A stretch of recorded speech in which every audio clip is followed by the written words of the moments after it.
Hi friends, arithmetic progression അഥവാ സമാന്തര ശ്രേണിയിൽ അടുത്തൊരു പ്രോബ്ലമാണ് നമ്മൾ ഈ വീഡിയോ ഡിസ്കസ് ചെയ്യുന്നത്. ക്വസ്റ്റ്യൻ ഏതാണെന്ന് നോക്കാം. ഒരു സമാന്തര ശ്രേണിയുടെ തുകയുടെ ബീജഗണിത രൂപം 2n² n ആണ്. ഈ ശ്രേണിയുടെ പൊതുവ്യത്യാസം എത്ര? അപ്പോൾ ഒരു സമാന്തര ശ്രേണിയുടെ തുകയുടെ ബീജഗണിത രൂപം എന്ന് പറഞ്ഞാൽ SN-ന്റെ ഓൾജിബ്രൈക് എക്സ്പ്രഷൻ ആണ് നമുക്കിവിടെ തന്നിട്ടുള്ള 2n² n. അങ്ങനെയാണെങ്കിൽ ഡി എത്രയാണ് എന്ന് വെച്ചാൽ പൊതുവ്യത്യാസം എത്രയാണ് എന്നാണ് ഇവിടെ ചോദിച്ചിരിക്കുന്നത്. അപ്പോൾ ഇതിനൊരു ഈസി മെത്തേഡ് ഉണ്ട്. അപ്പോൾ ആ മെത്തേഡ് പഠിച്ചു വെക്കുക.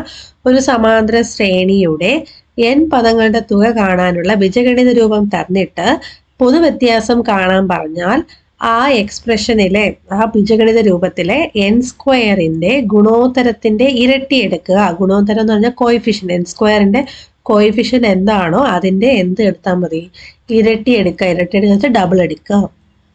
ഓക്കെ അല്ലേ? അപ്പൊ നമുക്ക് ഇവിടെ തന്നിട്ടുള്ള SN എന്ന് പറയുന്നത് എന്താണ്? 2n² n.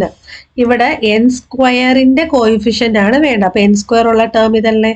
അപ്പൊ ഈ n²ന്റെ ടേം എന്ന് പറയുമ്പോൾ 2n² ആണ്. ഇതിൽ n²ന്റെ കോയിഫിഷ്യന്റ് ഏതാണ്, അല്ലെങ്കിൽ ഗുണോത്തരം ഏതാണ്?